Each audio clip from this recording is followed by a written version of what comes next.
Hey everyone, and a huge warm welcome to all you families out there, parents, kids, and curious minds alike. Gather round for a very special, truly enchanting explainer. Today, we're going to explore a secret. It's all about the profound magic hiding right under our noses, smack in the middle of our everyday lives.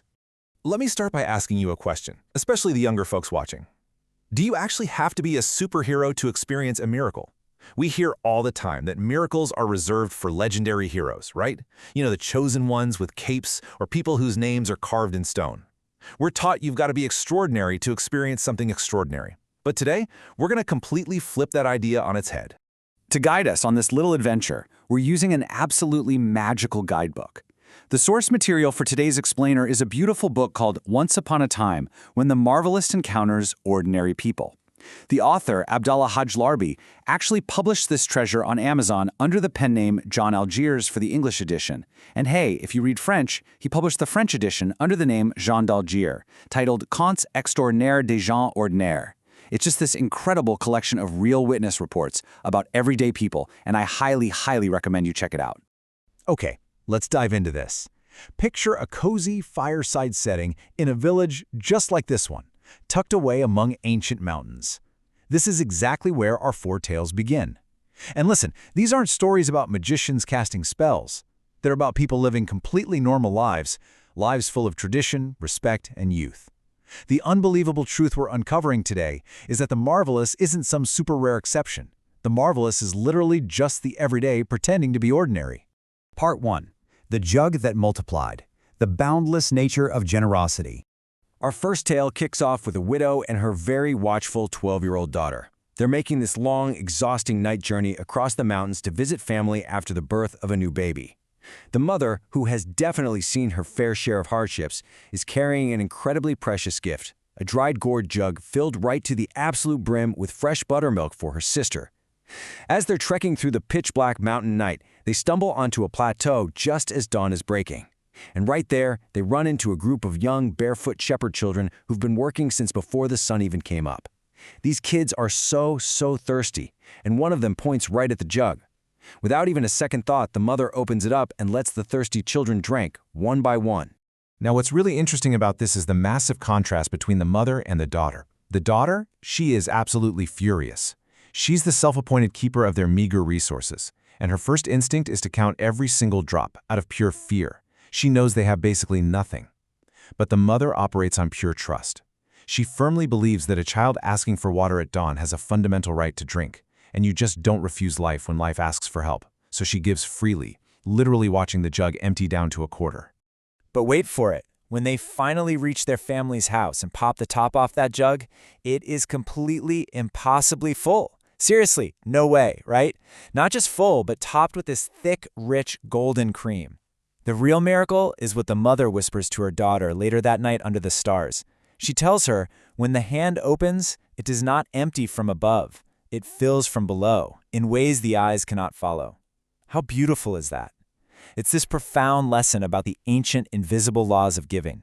The universe, it turns out, keeps its own accounts. Part 2. The Nighttime Forgot. Bending Time Through Faithfulness. So this next story follows a young man who, right on the eve of his wedding, gets pulled down into a glowing underground kingdom. He had gone alone to a fountain to wash and purify himself, but suddenly he's confronted by this strangely beautiful woman who actually strikes the ground and splits the earth wide open. Down in this underground palace, she presents him to an ancient, towering king and straight up demands the young man as her husband. But the young man, even though he's got to be absolutely terrified, completely stands his ground. He looks at the king and says, "I cannot. I am already bound." His heart is promised to his fiancée up on the surface. And you know what? That ancient king is so deeply moved by this young man's immense dignity and stubborn faithfulness to his promise that he immediately orders the woman to let him go. Now, for the younger viewers watching, you've got to follow this mind-bending timeline with me. The young man goes underground for just one single night, the king orders his release, and the very angry woman brings him back to the surface right as dawn is breaking. But when he walks back into his village, the buildings look older, the people look totally different. He quickly realizes that while he was gone for just one single night down below, exactly 7 long years have passed on the surface. He totally panics and rushes to the village square, and incredibly, there is his fiancée. She had waited for him for 7 whole years, day for day, out of pure tradition and love, and was actually just about to finally marry someone else. But they lock eyes and they instantly know. They're beautifully reunited. What this whole wild story teaches us is that time isn't just a straight line. Time is a tapestry. This couple's faithfulness and love literally bent time right around them, proving that the totally ordinary act of keeping a promise can be the most miraculous thing of all.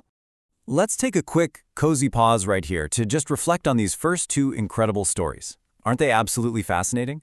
If you're loving these tales as much as I am, I really want to remind you to search Amazon for Abdullah HADJ-LARBI's beautiful book.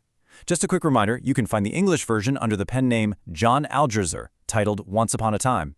Or you can grab the French edition by Jean Deljar. It is literally the perfect book to read aloud together as a family on a quiet evening. All right, part 3, Where Space Bends, Grace in the Modern World.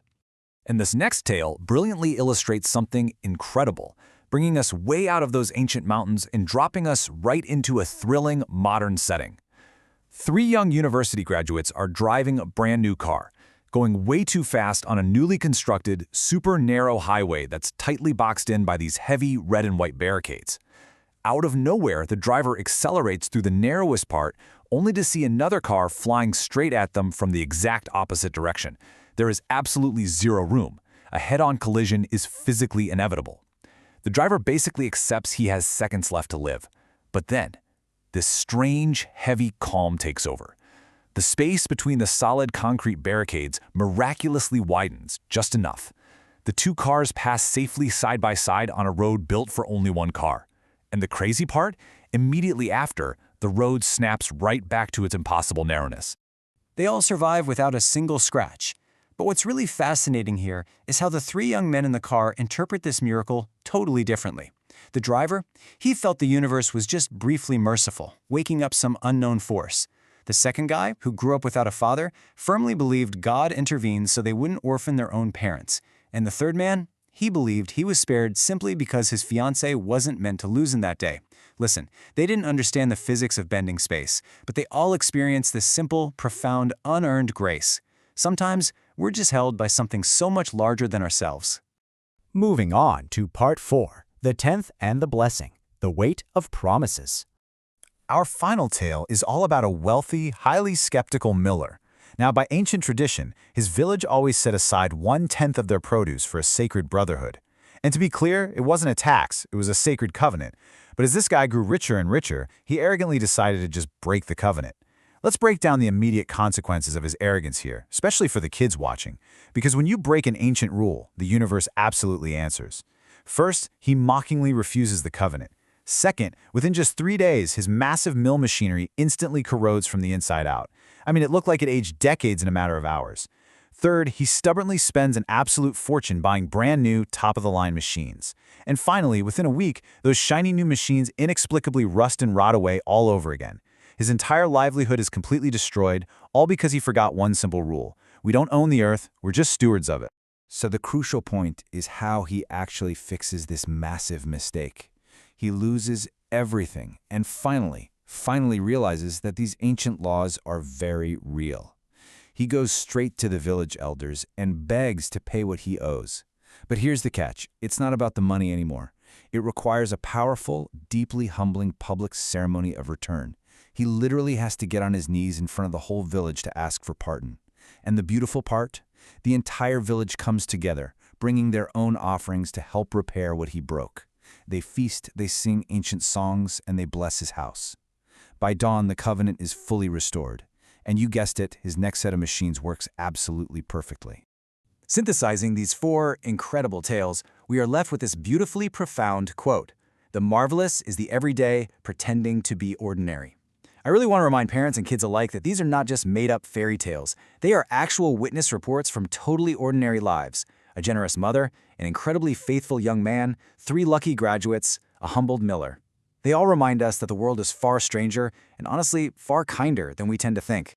To keep this magical journey going in your own living rooms, I strongly encourage you to bring the magic home. Head over to Amazon and search for Once Upon a Time by John Algiers if you want the English edition, or look up the French edition by Jean Dalger. By supporting HADJ-LARBI's incredible work, you're opening up your whole family to the wonder of these everyday miracles. Trust me, it's worth it. As we wrap up this explainer, I want to leave you with one final provocative thought to discuss around the dinner table tonight.